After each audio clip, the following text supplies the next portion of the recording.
Hello and welcome to episode 316 of the official EstablishTheRun.com podcast. My name is Adam Levitan. I am one of the co-founders here at ETR, and we are coming off of a #HowRich week, a shout out to me week, full 3.9 inches, full blown, pants off, intercourse kind of week. Yes, that's right. Me, your humble narrator, your humble King GPP Bro, got second in the big $250 buy-in on FanDuel Sunday. That paid 250,000 US dollars. Pretty insane, obviously.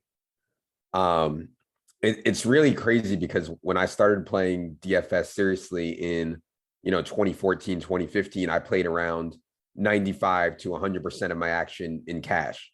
And about 3 years ago, I started mixing in more tournaments, maybe 80% cash and 20% tournaments. And then the last couple of years, I've really, really been trying hard to get better at tournaments, to devote more of my time and mind space to them. A lot of weeks now, this season, I have 60% of my action in cash and 40% in tournaments. But sometimes, if I don't sell any high stakes head to heads, it turns into 60-40 in favor of tournaments. So of course, anytime you're trying really hard at something, anything in life, as I've been with tournaments the last couple of years, anytime you're trying really hard at something, anytime you've dedicated your life to something, which sounds pathetic, but, I've been playing / working in fantasy for 20 plus years. I've been living and breathing DFS for the last 6. It's really an amazing feeling to have it pay off and get a big result.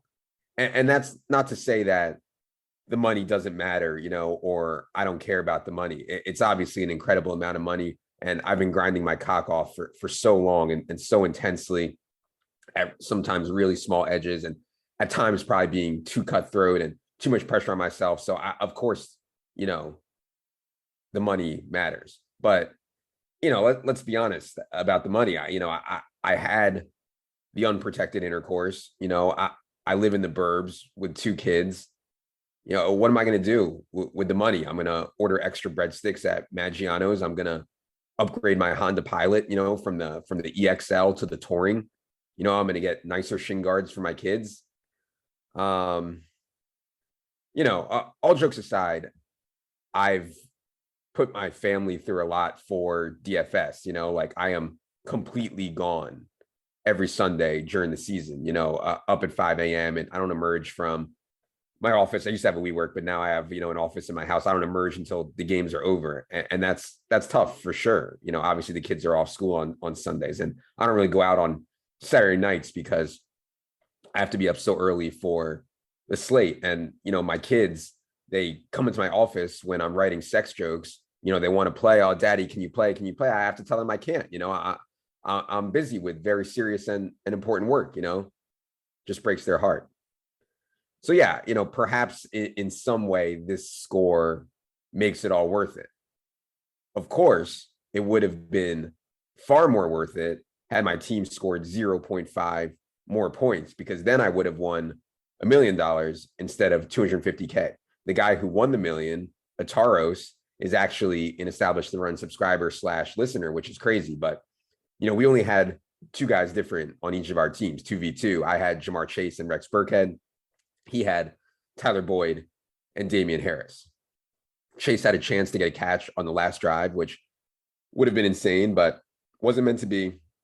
So big shout out to Ataros, who won this for $1 million. And he also won the FanDuel Live Final for 500,000 or so. Sick run for him. Big congrats, man. A ton of people asked how tilted I was to lose 750K by 0.4 points. And yeah, obviously it's tough. And I was a bit steamed for sure. The chances that I get that close to shipping $1 million again are really quite very slim. But honestly, it's not hard for me to shake it off by just zooming out, yeah, I ran quote unquote bad this time, but man, I've run so pure in my entire life in so many different ways. I don't have time to go through all the ways that I've run hot in my life now, but starting with being born to amazing, supportive parents in middle class United States of America. I mean, that's like hitting the stone cold lotto right there. And yeah, I, I was playing poker seriously before the Chris Moneymaker poker boom. That was so fortunate. And I was among the first people tweeting about fantasy football before Twitter really blew up. And that was some sun running also. I was working in fantasy and DFS when I was working in fantasy when DFS popped up, and that just dumped, ungodly amounts of money on the industry, like seemingly out of nowhere. And honestly, that really changed my life. So my point is that I've been sun running for so long that it would truly be a crime for me to complain about anything, ever. But especially it would be a crime for me to complain about this, a quote unquote bad beat, which wasn't even really a bad beat, in fantasy football. Anyway, I want to get to the team. So each week I make one cash team, aka when I say cash team, I mean the team that I play in all my head-to-heads and double ups. And then I also make, 4 to 8 tournament teams. I don't build these teams on Friday. I don't build them on my phone. I don't build them on the fucking toilet. I don't build them with an optimizer. I build them Sunday morning at my desktop computer by hand, like an alpha. And typically I enter these teams in higher stakes, smallish field stuff on both DraftKings and FanDuel, usually field sizes around anywhere from 100 to 500 people, typically only single entry and 3 max. But this week was the FanDuel Fan Championship. And I actually look forward to this tournament each year because FanDuel runs so many small stakes satellites to it all season. There are just a ton of weaker players in the tournament. And then, you can buy in for $250 an entry. Typically you don't get milli makers at that price point. The bottom line is that it's an event I think I have a really good expectation in every year. So I put 6 teams in it this year, which was fortunate, honestly, because if I had only done 3 or 4 teams, I actually don't think I would have included a Joe Burrow double in my first 3 or 4. I would have included the Joe Burrow double if Tyler Huntley or Lamar Jackson were starting. Like that would have been a priority stack for me if those two were starting. But with Josh Johnson starting for the Ravens, I did think the Burrow stuff was a bit weaker, as there was a chance, that Burrow wouldn't be pushed. But with 6 teams, I was definitely including Burrow doubles here for the ceiling at such low prices. And also other people are thinking that with the Josh Johnson stuff, I'm not going to play the Burrow stuff as much. So, get an ownership discount, such good prices on FanDuel for all of them, Burrow, T, and Jamar Chase. So with 6 teams, I was definitely playing that. Ravens so banged up in the secondary. They're giving up so many big plays deep downfield. They're still really good in rush defense. Just like a perfect setup for both T. Higgins and Jamar Chase.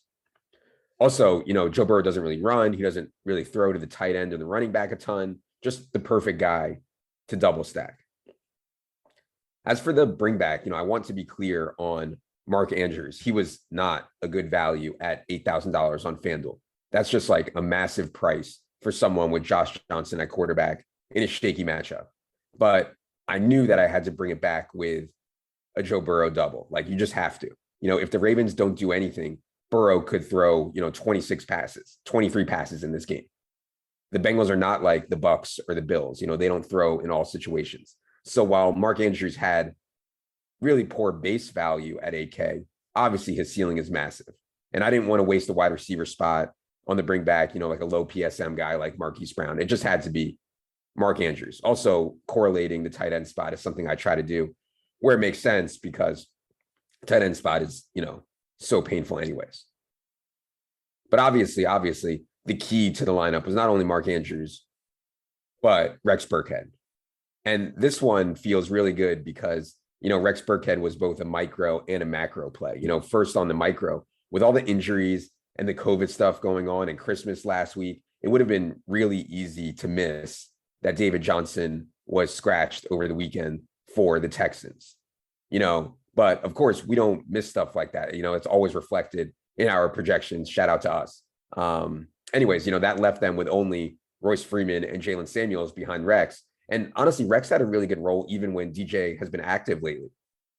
So with DJ scratched, we had a really good projection on Rex Burkhead. He's facing the COVID decimated Chargers. That team dares you to run anyways, and that's the micro stuff. From a macro sense on Rex Burkhead, this doesn't have to be hard. Rex was our 4th best salary adjusted value at running back. All you had to do was go to our FanDuel projections, sort by value at running back. Rex was 4th best. Yet we had his projected ownership at 5%. And I think in this, he came in like 3%. And this is just, if you go back and listen to last week's solo pod, it's the exact same thing I talked about with Will Sue and the Tyler Huntley play. Really good value-based projection, really low ownership. And it's not always going to work out, of course. And there's a lot more nuance than that we can talk about. And I've talked about with Leone yesterday on the review show and talked about so many other times. But just at a high level, you can be pretty damn sure it's a good tournament play if we have a guy as a top 5 value at his position, but his projected ownership is under 10%, period. Full stop. One other key to the team was Eagles defense. And, one note on defense, Brandon Thorne's work has been so valuable for us. And I had so much salary space this week. I mean, everybody had so much salary space this week. It was crazy how much value there was. And so Thorne had Eagles defensive line versus Giants offensive line as his second biggest mismatch of the week in the article, behind only Bucks versus Panthers offensive line. And the Giants were starting Jake Fromm. So paying up a bit at defense, spending $5K on FanDuel for Eagles defense, getting them a single-digit ownership, that made a huge difference as well. One other thing I'd say is that, with a lot of really strong and obvious values in week 16, like Justin Jackson, Ronald Jones, Cooper Kupp, I had all those guys in my lineup. I knew I had to get off the board some. I couldn't play like Justin Jackson, Ronald Jones, Cooper Kupp, and Alexander Madison. Couldn't play Cooper Kupp with Antonio Brown. Just too much cumulative ownership, no leverage. So Rex was just the perfect play, never excited about clicking Rex, but just perfect here, and he correlated with Justin Jackson a little bit. But yeah, I know I'm going, too deep into the DFS virginity here. This is like the kind of stuff that we talked about yesterday with Leone that we talk about and we're thinking about on shows and writing about each week. Don't have to do it here. Anyway, good time for a note from corporate that we are running a rest of season sale. Get the final 2 weeks of the regular season plus the 4 playoff weeks for just $75. Ridiculously low price. I'm actually tilted about it, but whatever. Okay, couple of final things here before we move on. First, it is absolutely zero coincidence that my tournament results have spiked significantly since we started ETR. Like, I can't explain. No one would believe me how hard Mike Leone and Mark Dankenbring, the guys who lead our NFL projections, like, you wouldn't believe how hard these guys are grinding their respective cocks off. Like, they might actually have nothing left, like maybe 1 inch if they're lucky. With all the COVID stuff combined with all the injuries, what they're doing each week to get the volume inputs correct. And what I mean by volume inputs is, how much of the rushing and passing market share will Rex Burkhead get versus Royce Freeman this week? Like, doing that for every position, every single team through all this COVID stuff. It's just incredible. So big shout out to them. Also, just getting to talk to Evan about football 3 to 4 times a week on pods and shows for the last 3 years. Just a massive edge, undeniable. I also want to give a shout out to tournament specific. I mean, Established a Million with Leone and Drew Dinkmeyer. I listen every week. I'm so glad we started that show and not for specific plays. I know people like the flag plants bit and stuff, not for specific plays, but just to get better at how to think about strategy around a specific slate. Second, I want to be very clear that a lot of times in fantasy tournaments or poker tournaments, your entire life, you never realize your equity. In other words, yeah, like I think I'm plus EV in the FanDuel tournament I just played, but I could play it 1,000 times and literally never get a top 3 finish. Like, that is well within a normal range of outcomes. There's just like a ton of variance in tournaments that you have to be willing to accept. And it can be hard mentally for sure. So like, of course, I think I play well, but I could play well and lose in large field tournaments for 6 months straight or a year or more. I am in no way entitled to run into the stone cold nuts or close to it like I did on Sunday. So just really, really, really, really fortunate, really lucky, and really grateful. I got like literally hundreds of messages from people over the last couple of days. Obviously, a lot of notes from people that I know or I've known in my life, but I also got a ton from complete strangers on Twitter. Just people saying they follow me for a long time. They appreciate whatever help I've given them. They've laughed at my stupid jokes I've done on here, and they're just happy for me, which is really cool. Not all of social media is a cesspool. I've really had an incredibly, incredibly positive experience on Twitter with my beloved internet friends, and I appreciate you all. Okay. I think I've said it all, or at least what I want to say right now.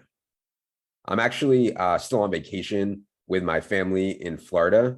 So this week's listener questions were pre-recorded before I left last week. I'll get to some fresh ones next week. Next week I'll be happy to answer any questions about this score or anything else. All right.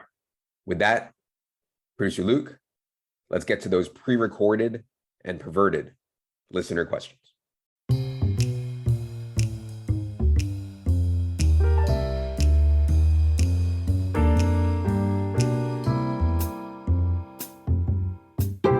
Question 1 from Bowtie Daxi. He says, I bought one of the ETR shirts that have "Run the Damn Ball" on the back and brought it to the gym yesterday. In the locker room, I was approached by a stone boomer that said the Bears need to do that more and he likes my shirt. I awkwardly nodded. How would you have handled this? Yeah, so Bowtie is missing the thesis of the play here. This is perfect. In a country that is so divided, so hateful to each other about everything, politics, religion, race, This shirt is what brings us all together. Whether you are a stone boomer or a spreadsheet virgin, you identify with the "Run the Damn Ball" shirt. So when this boom comes up to you and says the Bears need to run the ball more, you guys have connected. You have bonded. You understand where each other is coming from. And that's what we need right now. And we need some empathy, some understanding in society. We need to not take everything so seriously. We need regression to the center. Levitan Silva for president, 2024. Why not? Question 2 from Bad Andy. He says, how do you justify paying the 15+% rake in MME tournaments and nearly that much in cash? As a former poker bro, it makes my skin crawl. Feels like a ripoff, even if you're still plus EV. I mean, yeah, I totally get where you're coming from, Andy. And believe me, I'm as rake conscious as anyone. I think anyone taking this game seriously has to be rake conscious. Reminds me of a funny story. I was living in New York and I got into a home game there for the first time, a poker game in an apartment. And this was a really long time ago, probably 10 years ago. So I get into this home game. It's like a friend of a friend. And I sit down and I notice a dealer is just raking, tons out of the pot. Like the game was not big and they were taking $25, $50 out of each pot. And I never really play in home games for a lot of reasons, but I hardly ever play in home games. I don't really know the etiquette. So I'd said something like, I wasn't being a dick. I was just like, hey, what's the rake in this game? And the dude running the game, pulls me to the side. He was clearly pissed. Obviously I never got invited back. But anyways, back to DFS. So one thing about higher stakes is the rake is lower, right? Like you can get as low as 6% rake in high stakes stuff. Typically, 9 to 10% as you get up above the $100, $200 range in buy-ins. And yeah, that makes a huge, huge, huge difference. Of course, at low stakes and in the lottos, yeah, it's 15%. And yeah, I agree. That makes my skin crawl. It's really, really hard to grind a profit at 15% rake. But I would say 2 things. First, the low stakes, massive field stuff is not for grinding, right? Like if you're trying to grind out a profit hard, the low stakes, massive field stuff is not it. It's for fun. It's trying to turn 20 into a million like Will did. Will from last week. It's not likely that's going to happen. Maybe it's a negative EV bet at this much rake, but it's possible, and as I've gotten older, I've tried to realize that not everything is for grinding, some gambling can legit just be for fun. And the second thing I'd say is that, yeah, the rake is 15% in the Millie Maker, but the field is so soft. Like, there's so many lineups in there that are just stone dead. And so, if 5% of the field, and it's probably more than this, but if like 5% of the field is stone cold dead, then the effective rake is obviously way less. So, yeah. Question 3 from Ross. He says, will ETR do a college football bowl pick'em sub? Yeah, I'm not really sure where this idea came from, Ross. Like, we don't bet spreads and we don't follow college football really outside of like looking for NFL prospects. But I do think that these kind of games, like college bowl pool, I think these kind of games are fascinating, generally speaking. Survivor, confidence pools, bowl pools, March Madness, super contest type stuff. Like, that stuff is so fun because it's a little bit like DFS. It's both a strategy game and it's a sports game. And I think those games are going to keep getting more popular, keep getting bigger. I played the super contest on DraftKings this year. It was $1 million to first. I could see it getting way bigger. I did the sports betting national championship a couple of years ago. It was super cool. So yeah, I think in the future, I think ETR, I think we should and want to cover stuff like that if we can do it well. Question 4 from Ned. He says, surely you've heard of cancel culture. Do you think America has a complain culture problem? I feel like all people do is complain about shit on TV and social media.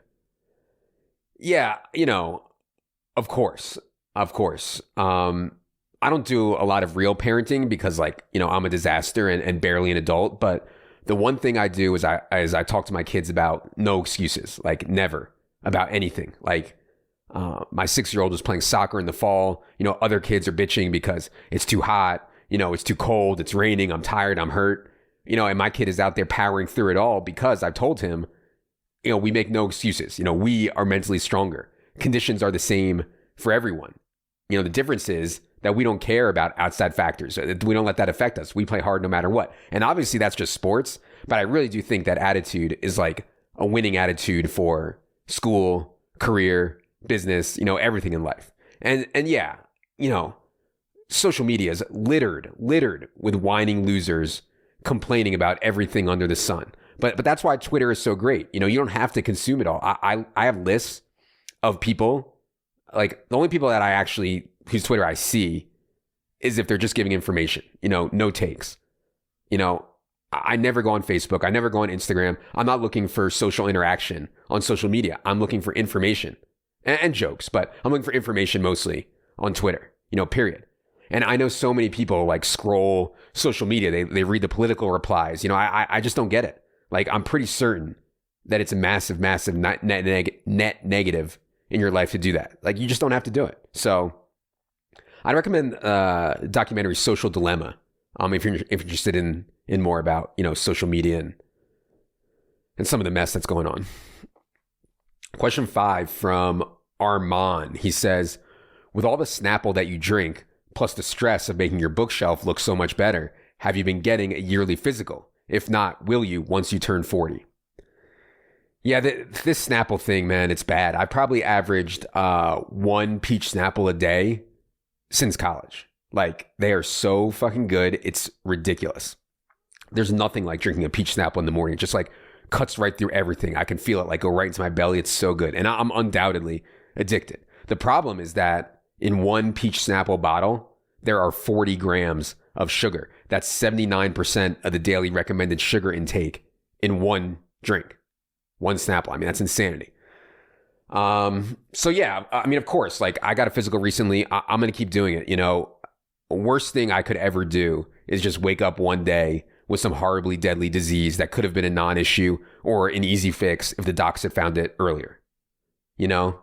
Like, health is wealth, man. Like, we're out here grinding our cocks off. None of it matters at all if you're not healthy. I really believe that. And I think people don't realize it until like they are sick and they realize, oh man, I that time when I was healthy, I should have done X, Y, Z. It's hard, but I think being preventative on your health is absolutely no brainer. All right. Question 6, last question we're going to do today from Jeff. He says, hey, Adam, been trying to get on the podcast for months. Dating question. What can I talk about on dates with a girl that's not related to DFS gambling, and the hashtag team that may get her interested in talking to me? This is probably a really bad question for me, as I haven't been on a date since like 2005 or something. But I mean, come on, bro. Like, we aren't talking about DFS and gambling or any, hashtag team jokes on initial dates with women. Like, I haven't tested this in the field, but I would think that the GTO strategy is easy, right? Like, you just ask them questions, all about them. You're interested in her mom, her family, her job, the fucking relationship between Mr. Big and Carrie, whatever. I think they actually did that bit in 40-Year-Old Virgin, which is, by the way, is one of the great cinematic achievements of our generation. It's just so good. But, they did that bit in the movie. You ask the questions and then you just listen, and you'd be super interested. Easy game. All right. That is going to do it for this edition of the Solo Pod. Hope you all had a great Christmas. Hope you have a great New Year's. Stay safe out there. For Producer Luke. For Jerry. I am Adam. Good luck, everybody.